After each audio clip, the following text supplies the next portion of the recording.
Las películas de terror ya no dan miedo. ¿No les pasa que ven una película de terror y al final solo se quedaron aburridos o deseando mejor haber visto la que los traumó de niño? Créanme que no son los únicos. Esto lo he escuchado muchas veces, pero estoy a punto de decirles algo que mucha gente no entiende. Y es que las películas de terror no te tienen que dar miedo. ¿Qué le pasa a ese estúpido? ¿Cómo que no me tiene que dar miedo una película de miedo? Y sí, lo digo en serio. Ojalá te dé pesadillas, pero no es siempre su objetivo. Muchas son excelentes, pero no necesariamente espantan. La mayoría de personas terminan decidiendo si un filme de terror es bueno o no, dependiendo de si los espantó. Tuve miedo, buena; no tuve miedo, mala. A veces lo importante es la historia, el ambiente o incluso el miedo que sienten los personajes, no tú. El cine de terror empezó hace más de 90 años para representar miedos que tenía la gente hace mucho tiempo. En estas épocas le temían a lo que no conocían, a extranjeros llegando a su país, a la experimentación médica y a ser más animal que hombre. Pero, después de la Segunda Guerra Mundial, la gente le tuvo miedo a cosas nunca antes vistas. Nuestra realidad cambió y el cine cambió con ella.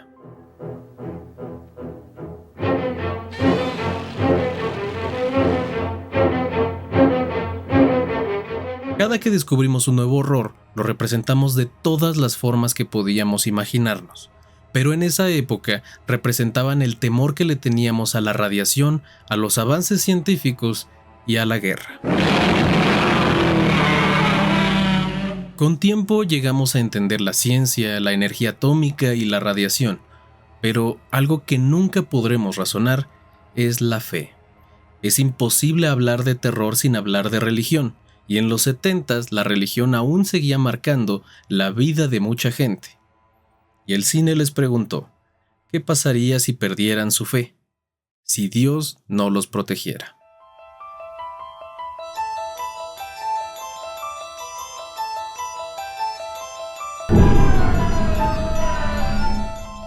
La profecía, Carrie, el bebé de Rosemary y el exorcista son algunas de estas cintas que hicieron que la gente le tuviera miedo a lo divino, lo paranormal y demoníaco.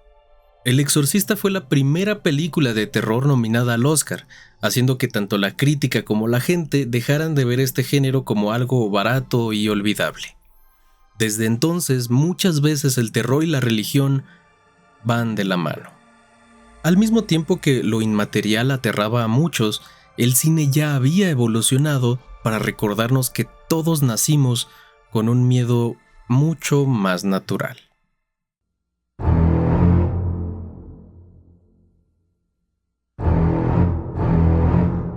Después de haber entendido mucho mejor la ciencia, empezó un sentimiento de poder entender y controlarlo todo.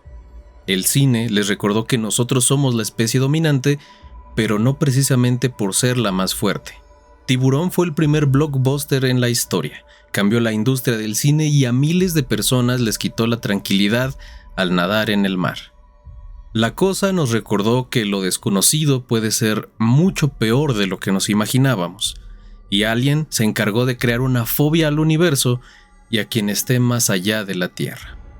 La naturaleza y la ciencia ficción, a pesar de sentirse diferentes, representan muy bien el miedo básico a sentirnos presas e indefensos, así recordándonos que seguimos siendo animales. A diferencia de temerle a depredadores, hay un miedo con el que no nacimos, pero todos lo hemos aprendido desde la época de las cavernas. El miedo a otros humanos.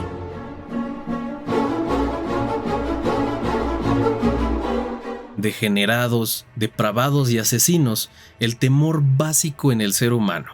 Y durante muchos años hemos intentado mostrar a lo peor que nos podemos imaginar. Y vaya que se crearon nuevas leyendas para el género, se volvieron parte de la cultura popular y sin darnos cuenta, el terror se volvió popular.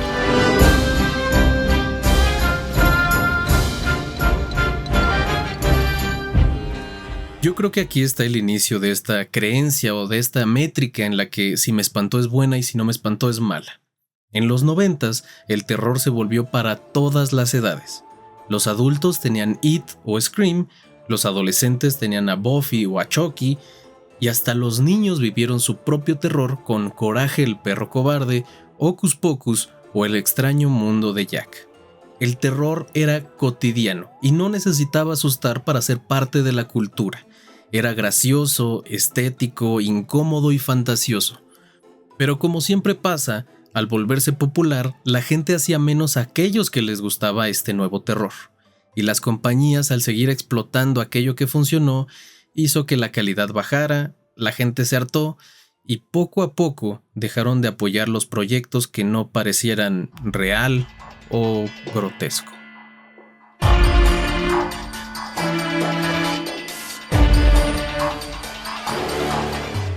El proyecto de la Bruja de Blair le hizo creer a mucha gente que lo que estaban viendo fue algo que pasó en la realidad, y el morbo se convirtió en ganancias gigantes. Desde aquí se volvió una competencia a ver quién hacía la película que pareciera más real o visceral. Actividad Paranormal, Cloverfield, Saw, Hostal y Destino Final fueron quienes lideraron esta revolución que intentaba impresionarte o espantarte. El gore y los found footage fueron claves en quitar la idea de que el terror lo podías combinar con todo. Lo moderno era más realista y brutal. Los remakes intentaron hacer lo mismo con el terror antiguo, más violentos, crueles, provocadores o polémicos. Esta especie de superioridad siempre ha existido, pero aquí se marcó mucho más esta métrica de yo sí veo cosas que dan miedo o son muy violentas. Afortunadamente el cine evolucionó, pero mucha gente a día de hoy sigue en esta competencia de gore y screamers. Llegan casi retando a la película que les provoque miedo, pero el cine de terror puede contarte muchísimo más. La industria ha seguido buscando nuevas ideas y ha hecho películas increíbles hablando de los miedos modernos.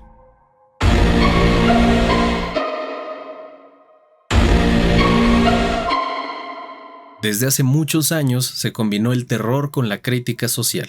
Ojalá llegue a espantarte, claro, pero la intención es reflejarte de una forma tétrica un problema o miedos sociales y emocionales con los que vivimos, como la pérdida de la identidad, el racismo, el miedo al paso del tiempo, la ruptura familiar, el dejar de ser joven, entre muchos otros traumas. El punto de estos proyectos no es que salgas orinado del miedo, sino que quieren explicarte un miedo que el escritor o el director entienden. Imagínate que llega un amigo a contarte la vez que estuvo más asustado, y al terminar le dices, ni me gustó tu anécdota porque a mí no me espantó. Suena ridículo, ¿no? Precisamente a eso me refiero. Al igual que tu amigo que no te intentaba asustar, algunas películas te intentan explicar a lo que le temen otras personas o incluso a lo que le temen los personajes dentro de la historia. Y afortunadamente creo que tengo el ejemplo perfecto para esto. A día de hoy hay una cantidad enorme de gente que le teme a los payasos por la miniserie de 1990. Por si no lo sabían, no es una película, es una miniserie para televisión. ¿Y cuánta gente no le tuvo miedo a bañarse por esta escena? ¿Saben? El aspecto de Pennywise, la música y todo alrededor es mucho más aterrador que en las nuevas. Eso no significa que no les dé miedo este payaso a muchas personas, pero It de 2017 te estaba contando la historia, presentándote a los personajes y su evolución. Después te intentaba espantar. Cuando los niños se hacen adultos hay un bajón de calidad enorme en la versión de los 90s y en la nueva también hay un bajón, pero creo que es menor y al menos para mí el final es buenísimo. No porque me espantara, sino porque me contó algo, me hizo conectar con los personajes. Eso de 1990 está diseñada para que no olvides los sustos. Y eso de 2017 está hecha para contarte una historia mientras tú disfrutas ver a los personajes asustarse. Aún así, esta no es la única razón por la cual puede que no te guste tanto como la versión original. Todos nosotros vamos recogiendo y creando miedos desde niños, y normalmente nuestros mayores temores los encontramos muy temprano. Buscar que algo nos asuste como cuando éramos más jóvenes es muy injusto. La realidad es que, al igual que el cine, nuestros miedos ya evolucionaron. Muchos ya no le temen a lo sobrenatural, ya le temen a pagar impuestos, al conflicto, a los cambios, a la soledad, al fracaso, a perder a un ser querido o a la muerte. No es que dejemos de tener miedo, solo tenemos miedo a cosas diferentes y sobre todo cosas cada vez más complicadas de representar para todos en una pantalla. En los años 70, cuando salió El Exorcista, la gente salía de las salas por el miedo. Algunos tuvieron ataques de pánico y hubo muchos casos de gente desmayada. ¿Esto significa que es la película que más te va a espantar? No. Creo que este presentador de noticias lo resume perfectamente. And judging from my long night in the lobby, the people most susceptible to being profoundly upset by the film are those who went in believing in the devil. No es solo que ya no tenemos los mismos miedos. Muchos hemos crecido distanciados de la religión e incluso creyentes ya no son tan devotos como lo eran en los 70s. Además de eso, los programas de televisión, las películas, los videojuegos y mucho contenido en internet es tan violento y explícito que aunque no nos demos cuenta, estamos muy desensibilizados. Es difícil causar un impacto con una película en alguien que ha visto cosas horribles reales. Le pedí su opinión a un amigo psicólogo sobre esta gente que se la vive consumiendo videos asesinos y todo tipo de abusos explícitos y me contó que eso causa que después de muchas dosis de algo impactante, nada te vuelve a impactar igual, solo adormeces el miedo. Y oigan, no estoy diciendo que si no te dan miedo las películas tienes un problema. Digo que puede haber un problema si nada te da miedo. Porque el miedo no es una falla, es una emoción natural y sobre todo necesaria. Apagar el miedo no te hace más fuerte, te hace más vulnerable. Imagina que empiezas a cruzar la calle sin ver a los lados. De todos modos, nunca te han atropellado. Pero lo inevitable es que en alguna calle cruce un carro. El miedo es una necesidad, nos vuelve más empáticos, nos conecta con los demás y de hecho nos mantiene vivos. Al adormecerlo a golpes de cosas grotescas o violentas, no eres más que los demás, eres menos tú. Recuerda que para que alguien sea valiente, tiene que afrontar el miedo, no evadirlo. No temes a la muerte. ¿Crees que eso te hace fuerte? Te debilita. Si alguno de ustedes siente que ya está muy desensibilizado y nada lo espanta, les recomiendo, si es posible, no consumir tanto de ese contenido explícito, pero hablando específicamente del tema, les recomiendo ver el terror de otra forma. Como les comentaba, es una experiencia muy diferente cuando disfrutas ver a los personajes siendo asustados.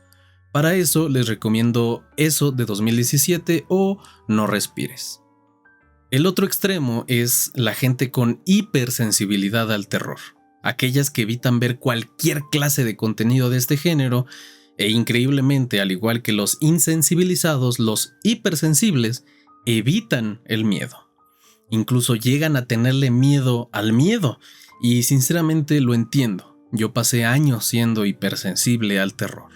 Muchísimas películas hoy en día se han vuelto festivales de screamers.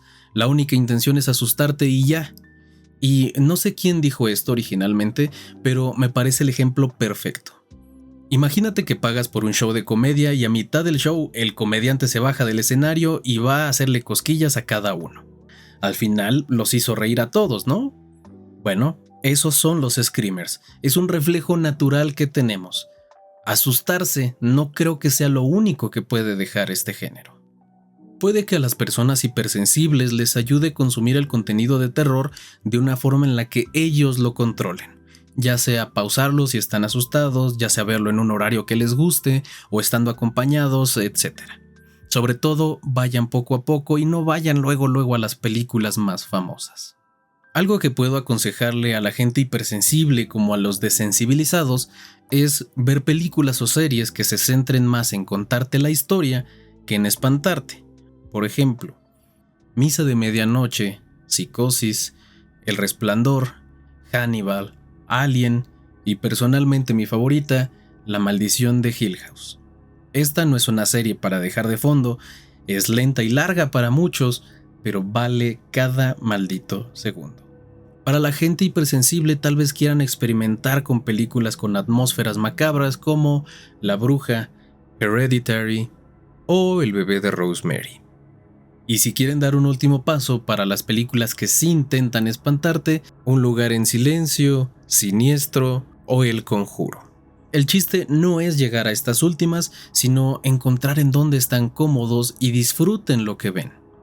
Obviamente, si lo que tienen son fobias o miedos demasiado fuertes, no creo que sea lo mejor obligarse a ver algo que sufren.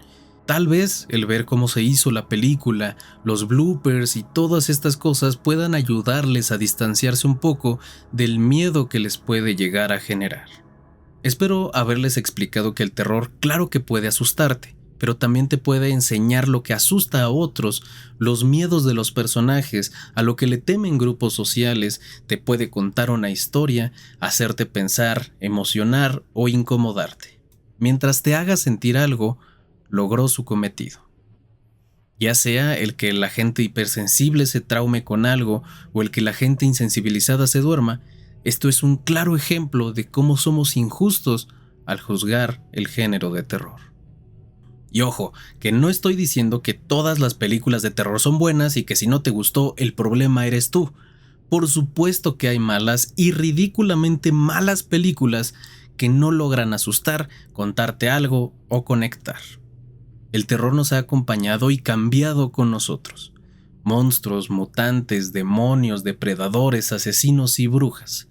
No todas las películas valen la pena, pero este género no deja de recordarnos dos cosas.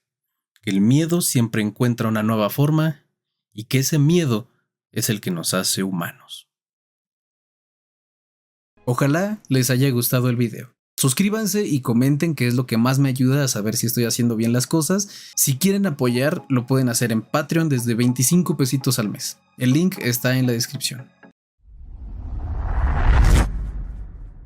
Mil gracias a Raúl por ser el primer productor ejecutivo en el canal. Muchísimas gracias a Sheco Cactus, Kramer y a Lambo por ser patrocinadores oficiales. A Liz, a Ashley, a Tole y Kira por ser parte del equipo técnico. Se los agradezco enormemente, me han apoyado más de lo que merezco y seguiré trabajando para hacer mejores y mucho más videos. De todo corazón les agradezco mucho por todo el apoyo.